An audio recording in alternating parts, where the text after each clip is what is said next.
So in this video, I'm going to give you guys my long-term review on these Hunt 650B wheels. These are the Mason Hunt Adventure Sport Disc wheels, which retail for a very attainable $430 and weigh sub 1,600 grams. Find out how they've held up over the last couple months in this video. Welcome back, Pathless Peddlers, and if you're new to the channel, if you're into the non-competitive side of cycling, riding party pace, and living the supple life, you have found your people, hit that subscribe button. So you guys may recall we did a live stream with the folks from Hunt Wheels several months ago, and I've been putting this wheel through its paces. It's gone on multiple bikes, everything from the Ritchie Outback, the Crust Evasion Light, and most recently on the Magnesium Vast all-road gravel bike. During my time with these wheels, I've also put on multiple tires from kind of a smoother tread WTB. Currently this has the WTB Senderos in 650B by 48. I've also put on the Schwalbe G1s on here at just over 2 inches. Before we move on, let's talk about some of the specifics about this wheel set. Yes, surprisingly, this wheel set, the front and rear, retails for only $430.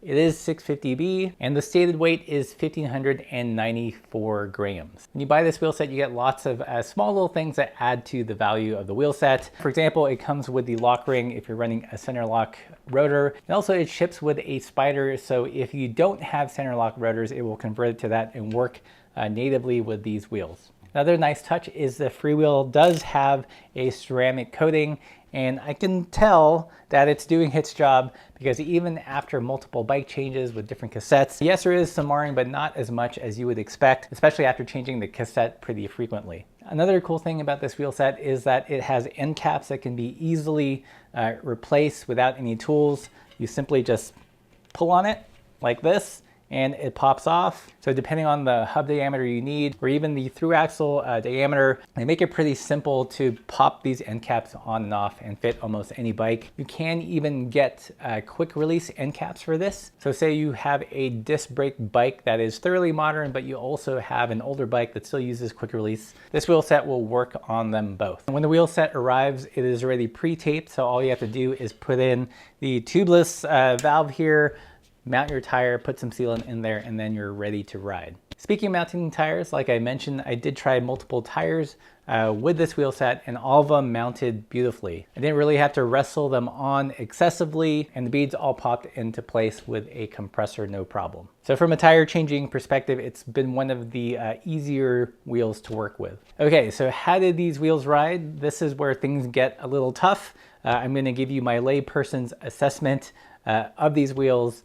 I've not tested enough wheels in my lifetime on the YouTube channel to be able to really pick out the fine things, but I will tell you just my general riding impressions with them. First thing is that they have stayed true. So despite multiple bikes and taking it on rough gravel terrain, which ranges from hard pack to some chunky double track. So the wheels are still true and the hubs still spin pretty freely, so no problems there. In terms of engagement, I've used these wheels on mostly road applications, so I'm not necessarily backpedaling to get around technical terrain, so engagement was a little bit less of an issue for me. But all that to say, I didn't notice any kind of slop or hesitation that was detrimental to my riding experience. So I've mostly been running tires in the 20 to 30 PSI range with this wheel set. They seem to have supported the casing. I didn't have any problems with the tire burping off. So in terms of tire width, what do you get? The stated interior is supposed to be 25 millimeters wide. And with these tires, these are supposed to be 650B by 48. They measured in pretty true to size. At the widest point of the casing, it was just over 47 millimeters. So while not a true 48, it's definitely closer to 48 than with some other wheel and tire combination. So in terms of ride quality, this is where it gets a little tricky to kind of pick things apart. You know, what's the tire, what's the wheel? I have good familiarity with the WTB tires, so I feel like I can kind of suss it out here. To me, the wheels did not feel overly stiff, nor were they too squishy, so kind of just right in between. Again, so far my riding experience with these wheels have been pretty much positive. I mean, they've stayed true. You know, they roll well. They support the tire. They've been easy to get the tires on and off, and they weren't overly stiff. So, I mean, I don't know what else you could ask for in a wheel to do. I think if I had any niggles, I think compared to my custom wheel set with White Industry hubs, those hubs might roll a little bit more freely. I've noticed on the downhill that these don't get as much speed as those White Industry hubs, but it's marginal at best. So for me, probably the only really measurable negative is the weight. The stated weight is 1,594 grams. I'm not quite sure how they weighed that, but the wheel, including tape and the valves, on my scales of wheel set, weighed closer to 1,700 grams. So 900 grams for the rear wheel and 775 for the front one. So about 1675. I think maybe if I peeled off the tape and removed the valve stems, which I did not want to do, it would probably be closer to the stated weight. But know that in advance that when they give their approximate weight measurement, the wheel is completely stripped bare and doesn't have all the functional things you would need to ride with it. So what do I think of the wheel set? I think it's actually really good value. I mean, for 430 bucks, you can dabble in 650B if you're coming from 700C, or you can look at it as getting a slightly lighter wheel set than you would with an OEM bike for not a ton of money. For sure, it doesn't have the cachet or brand recognition of a DT Swiss or White Industries or Phil Wood or all that stuff.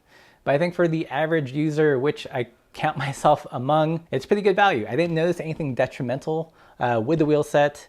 It rolled, stayed true, has been trouble-free and easy to move from bike to bike to bike. And I wouldn't hesitate recommending them. Another upside is if you do have any existential doubt, for an extra $50, you can purchase their H-Care, which is their lifetime crash replacement warranty. So putting this wheel set at just under 5 bells, and you don't have to worry about them breaking in a wreck. So I think if you're on a budget, or if you are 650B curious and don't want to break the bank, these are definitely a good option.